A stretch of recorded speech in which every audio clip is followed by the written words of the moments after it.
PFI पर लगाए गए प्रतिबंध को लेकर बीजेपी सांसद सुशील कुमार मोदी ने भी प्रतिक्रिया दी है। सुनाते हैं आपको क्या कहना है उनका।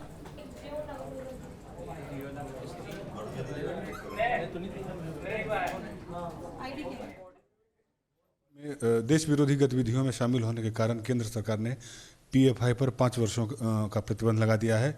इस मामले पर बातचीत करने के लिए हमारे साथ मौजूद हैं बिहार के पूर्व उप मुख्यमंत्री श्री सुशील कुमार मोदी जी।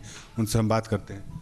सर, केंद्र सरकार ने पीएफआई पर 5 वर्षों का प्रतिबंध लगा दिया है। देखिए, जो प्रतिबंध लगाने का जो गजट नोटिफिकेशन है उसमें आरोप है कि दुनिया के जो आतंकी संगठन उनके साथ इसके संबंध हैं और ये विदेशों से भी पैसा संग्रह करते हैं, यहाँ के लोगों को हथियारों को की ट्रेनिंग देती हैं, एक वर्ग विशेष को रेडिकलाइज करने का, दूसरे धर्म के खिलाफ भड़काने का कि भी ये लोग काम करते हैं।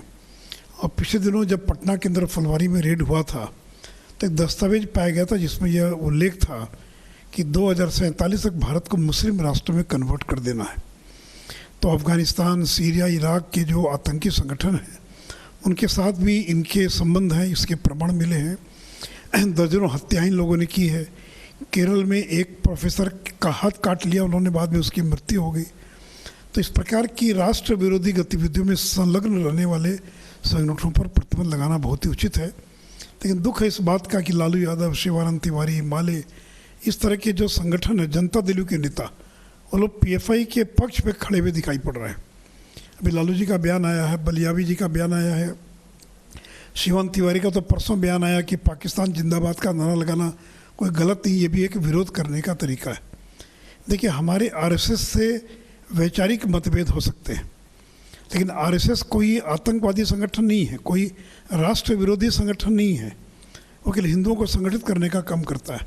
वो कोई हथियारों की ट्रेनिंग देने वाला संगठन नहीं है। और यही आरएसएस है जिसको पंडित नेहरू ने 62 में दिल्ली में जो परेड होती है उसके अंदर आरएसएस को आमंत्रित किया था। लेकिन ये लोग एक वर्ग विशेष को खुश करने के लिए वोट बैंक की राजनीति के कारण इस प्रकार का बयान देते ताकि एक वर्ग विशेष खुश हो जाए। कांग्रेस के बड़े नेता दिग्विजय सिंह, उनका भी इसी प्रकार बयान आया। इतना ही नहीं तो सिद्धारमैया जब कर्नाटक के मुख्यमंत्री थे 2013 में, तो 160 एफआईआर जो पीएफआई के खिलाफ में थी उसको इन लोगों ने वापस ले लिया था। तो आतंक से अगर मुकाबला करना है तो उन पर कठोर कार्रवाई करनी पड़ेगी। अगर समझौता करेंगे तो फिर आतंक का मुकाबला नहीं हो सकता। मोदी जी, बिहार सरकार के मंत्री हैं जमा खान, उन्होंने और राष्ट्रीय अध्यक्ष हैं ललन सिंह, दोनों ने पीएफआई पर जो प्रतिबंध लगा है उसका विरोध किया है। और जमा खान ने तो यहाँ तक कह दिया है कि अल्पसंख्यकों को केंद्र सरकार टारगेट करती है, इसी कारण इस तरीके का निर्णय लिया गया है। नहीं, इसलिए बहुत दुखद है कि इस पर भी राजनीति हो रही है। भी फुलवारी शरीफ में कौन लोग पकड़े गए, किस प्रकार के दस्तावेज थे, और केरल में, तमिलनाडु में, बगल के अन्य जो दक्षिण के राज्य हैं, दर्जनों लोगों की हत्या करने का आरोप है। तो क्या ललन जी आप वैसे संगठनों को देश में काम करने की अनुमति देंगे जो विदेशों से पैसा संग्रह करके इस देश के एक वर्ग विशेष के लोगों को और हथियारों की ट्रेनिंग देने का काम करते हैं? जो लोग आतंकी संगठनों से जिनके संबंध हैं, क्या वैसे संगठनों को इस देश के अंदर पलने बढ़ने देना चाहिए? तो बहुत दुर्भाग्य है कि वोट बैंक के कारण इस प्रकार की बयानबाजी की जा रही है। ललन सिंह ने कहा है कि केंद्र सरकार को ये बताना चाहिए कि जो पीएफआई के यहाँ के ठिकानों पर जो छापेमारी की गई थी उसमें क्या क्या बरामद हुआ, वो सार्वजनिक करे केंद्र की सरकार। भाई, उन्होंने तो गजट पढ़ा ही नहीं। ये प्रतिबंध लगाने का जो गजट नोटिफिकेशन है उसमें सारी चीज़ों का उल्लेख है कि इनका संबंध अफ़गानिस्तान, इराक, सीरिया के किन किन संगठनों के साथ है, कैसे ये हथियार इकट्ठा करते हैं, कैसे ये पैसा संग्रह करते हैं।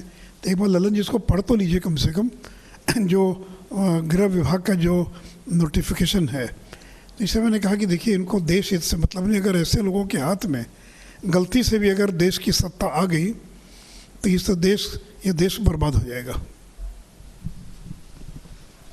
तो ये थे हमारे साथ बिहार के पूर्व मुख्यमंत्री सुशील कुमार मोदी जी। उन्होंने साफ तौर पर कहा है कि केंद्र सरकार का जो ये फैसला है वो सही है और इस पर जो राजनीति हो रही है वो अच्छी राजनीति हो रही है, देश हित में लिया गया हुआ फैसला है। कैमरामैन राकेश रंजन के साथ आदित्य झा, न्यूज़ स्टेट, पटना।